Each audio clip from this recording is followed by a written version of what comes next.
आइए देखते हैं मध्य प्रदेश की दोपहर की बड़ी खबरें। पीएम किसान योजना की 23वीं किस्त कब आएगी? देश के करोड़ों किसानों को है बेसब्री से इंतजार। आपको बता दें, देश के करोड़ों किसानों को अब प्रधानमंत्री किसान सम्मान निधि की 23वीं किस्त का इंतजार है। सरकार हर साल किसानों को आर्थिक सहायता देने के लिए पीएम किसान योजना के तहत 6,000 रुपए देती है। यह राशि 3 बराबर किस्तों में सीधे किसानों के बैंक खातों में भेजी जाती है। अब किसान अगली 2,000 रुपए की किस्त की तारीख जानने के लिए उत्सुक हैं। कब आ सकती है 23वीं किस्त? प्रधानमंत्री नरेंद्र मोदी ने 13 मार्च 2026 को असम के गुवाहाटी में पीएम किसान की 22वीं किस्त जारी की थी। पिछले रिकॉर्ड को देखें तो योजना की अगली आनी 23वीं किस्त जून या जुलाई 2026 में जारी हो सकती है। हालांकि सरकार की तरफ से अभी तक आधिकारिक तारीख का ऐलान नहीं किया गया है। E-KYC पूरा करना है जरूरी। अगर किसी अगली किस्त का लाभ लेना चाहते हैं तो उन्हें E-KYC जरूर पूरा करना होगा। सरकार ने साफ किया है कि बिना E-KYC के किसानों के खाते में अगली किस्त नहीं भेजी जाएगी। किसान पीएम किसान की आधिकारिक वेबसाइट पर जाकर आसानी से E-KYC कर सकते हैं। इसके लिए आधार नंबर दर्ज कर OTP के जरिए सत्यापन करना होता है। मध्य प्रदेश में भी किसान कल्याण योजना चल रही है। अभी तक इस योजना की 13 किस्त जारी हो चुकी हैं। अब 14वीं किस्त जारी होना है। सूत्रों की माने तो 30 मई से पहले किसान कल्याण योजना की 24वीं किस्त जारी हो सकती है। E-KYC हर साल जरूरी नहीं तो रुकेगी उज्ज्वला गैस सब्सिडी। आपको बता दें, केंद्र सरकार ने उज्ज्वला योजना के तहत गैस सब्सिडी लेने वाले उपभोक्ताओं के लिए आधार आधारित बायोमेट्रिक E-KYC अनिवार्य कर दिया है। अब हर साल कम से कम एक बार E-KYC नहीं कराने पर सब्सिडी रोक दी जाएगी। हालांकि गैस मिलती रहेगी। पेट्रोलियम एवं प्राकृतिक गैस मंत्रालय ने इंडियन ऑयल, भारत पेट्रोलियम और हिंदुस्तान पेट्रोलियम समेत तेल कंपनियों को नए नियम लागू करने के निर्देश दिए हैं। मध्य प्रदेश में करीब 89 लाख लोगों के पास उज्ज्वला कनेक्शन है। 7वीं रिफिल के बाद जरूरी। नए नियम के अनुसार कोई उपभोक्ता 7 रिफिल लेने के बाद 8वीं बुक कराता है तो उसे पहले बायोमेट्रिक का वेरिफिकेशन कराना होगा। इसके बाद ही 8वीं और 9वीं रिफिल पर मिलने वाली सब्सिडी खाते में आएगी। फिलहाल सरकार साल में 9 सिलेंडर तक सब्सिडी देती है। 30 जून 2024 तक लोग E-KYC करवा सकते हैं। रोजगार सहायकों की रिटायरमेंट की उम्र अब 62 साल। केस से बरी तो फिर मिलेगी नौकरी। आपको बता दें, राजधानी के जम्बूरी मैदान बुधवार को ग्राम रोजगार सहायकों का सम्मेलन हुआ। इस कार्यक्रम में सीएम डॉक्टर मोहन यादव ने कई घोषणा की है। सीएम ने कहा, पंचायत एवं ग्रामीण विकास विभाग के माध्यम से सरकार हर क्षेत्र में काम कर रही है। बिना मांगे आपकी तरफ ध्यान दे रहे हैं। सरकार आपके साथ खड़ी है। आपको जब काम का टारगेट देते हैं तो काम आप करो, आपकी चिंता सरकार करेगी। ये आश्वासन आपको दे रहा हूँ। आप सबने पारिश्रमिक बढ़ाने की मांग की थी तो 9,000 से बढ़ाकर 2 गुना 18,000 किया था। अब पंचायत सचिव के रिक्त पदों के मामले में, आयु सीमा के मामले में, अनुकंपा के मामले में आपके जनप्रतिनिधियों की बैठक कराकर ठोस निर्णय लेने वाले हैं। सीएम ने कहा, आपसे गांव के विकास की अपेक्षा करते हैं। हमने रोजगार सहायकों की आयु सीमा 62 साल की है। जो बहनें रोजगार सहायक हैं उन्हें प्रसूति अवकाश, मातृत्व अवकाश, ऐच्छिक अवकाश, पुरुष ग्राम रोजगार सहायक को 15 दिनों का पितृत्व अवकाश दिया जाएगा। इस पर हम काम कर रहे हैं। आपराधिक मामलों से बरी तो फिर मिलेगी नौकरी।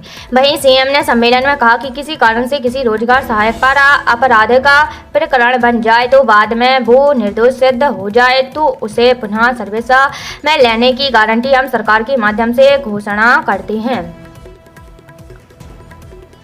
प्रदेश में अगले 5 साल तक जारी रहेगी प्रधानमंत्री फसल बीमा योजना। आपको बता दें, मुख्यमंत्री डॉक्टर मोहन यादव की अध्यक्षता में बुधवार को मंत्रालय में कैबिनेट की बैठक हुई। बैठक में मध्य प्रदेश के विकास और जन कल्याण को गति देने के लिए कुल 30,055 करोड़ रुपए की वित्तीय स्वीकृतियां दी गई हैं। कैबिनेट ने प्रधानमंत्री फसल बीमा योजना को अगले 5 साल तक जारी रखने को मंजूरी दी है। योजना के प्रभावी क्रियान्वयन के लिए 11,608 करोड़ 47 लाख रुपए स्वीकृत किए गए हैं। योजना के क्रियान्वयन के संबंध में आवश्यक नियम दिशा निर्देश जारी करने के लिए कृषि विभाग को अधिकृत किया गया। कैबिनेट द्वारा सामाजिक न्याय विभाग के अंतर्गत वृद्ध जनों कल्याणी, महिलाओं और दिव्यांग जनों की पेंशन योजना के लिए 15,184 करोड़ 42 लाख की स्वीकृति दी गई है। कैबिनेट ने सिवनी की बंडूल और देवास की नेमावर समूह जल प्रदाय योजना के लिए कुल 593 करोड़ 24 लाख की पुनरीक्षित प्रशासकीय स्वीकृति और दी है। चांदी 1411 रुपये गिरकर 2,67,000 रुपये पर आई। आपको बता दें सोने चांदी के दाम में आज गिरावट है। India Boolean and jewellers association के अनुसार 1 किलो चांदी की कीमत 1411 रुपये कम होकर 2,67,000 रुपये पर आ गई है। वहीं 10 ग्राम 24 कैरेट सोने का दाम 522 रुपये गिरकर 1,59,000 रुपये हो गया है। 29 जनवरी को सोना 1,76,000 रुपये और चांदी 3,86,000 रुपये के आज टाइम हाई पर पहुंच गई थी। आज प्रदेश भर में चलेगी लू, 7 जिलों में रेड अलर्ट। आपको बता दें एमपी में गर्मी अपने पीक पर है। खजुराहो, नौगांव, निवाड़ी, दतिया, राजगढ़ समेत कई शहर भट्टी की तरह तप रहे हैं। बुधवार को प्रदेश के 16 शहरों में पारा 44 डिग्री के पार रहा। खजुराहो सबसे गर्म रहा। यहाँ अधिकतम तापमान रिकॉर्ड 47.4 डिग्री पहुंच गया। यह देश का दूसरा और दुनिया का चौथा सबसे गर्म शहर रहा। बता दें कि 20 मई को 49.4 डिग्री सेल्सियस, अराफात में 48.4 डिग्री सेल्सियस और बांदा में 48.2 डिग्री सेल्सियस तापमान था। देश की बात करें तो बांदा के बाद खजुराहो में सबसे ज़्यादा तापमान दर्ज किया गया है। मौसम विभाग के अनुसार मई में पहली बार खजुराहो इतना तपा कि इससे पहले 29 अप्रैल 1993 को अधिकतम तापमान 46.9 डिग्री सेल्सियस दर्ज किया गया था। मौसम केंद्र भोपाल ने गुरुवार को पूरे प्रदेश में हीट वेव का अलर्ट जारी किया है। 7 जिलों में तीव्र लू का रेड अलर्ट है। गुरुवार को जिन जिलों में तीव्र लू का रेड अलर्ट है उनमें भिंड, दतिया, निवाड़ी, टीकमगढ़, छतरपुर, पन्ना और सतना शामिल है। इन शहरों में अधिकतम तापमान 45 डिग्री या इससे ज़्यादा रह सकता है। वहीं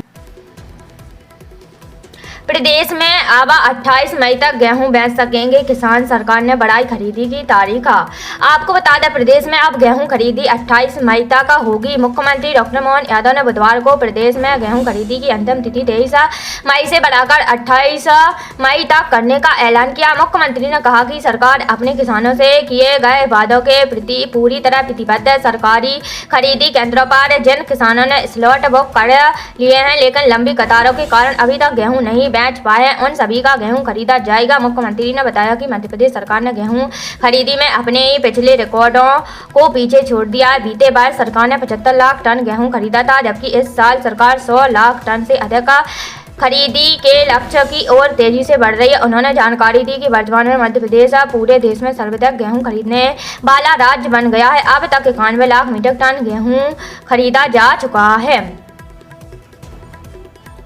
आम आदमी को फिर लगा महंगाई का झटका, इस राज्य में बढ़े दूध के दाम। आपको बता दें केरल में रहने वाले लोगों को अब दूध खरीदने के लिए ज़्यादा पैसे खर्च करने होंगे। राज्य की डेयरी संस्था मिल्मा ने दूध की कीमत में 4 रुपये प्रति लीटर की बढ़ोतरी करने का फैसला लिया है। नई कीमतें 1 जून 2026 से लागू होगी, यानी अब हर घर का मासिक बजट थोड़ा और बढ़ सकता है। दूध रोज इस्तेमाल होने वाली जरूरी चीज़ है, इसलिए इसका असर सीधे आम लोगों की जेब पर पड़ेगा। खासकर बच्चों वाले परिवारों और नौकरी पेशा लोगों के खर्च में बढ़ोतरी देखने को मिल सकती है।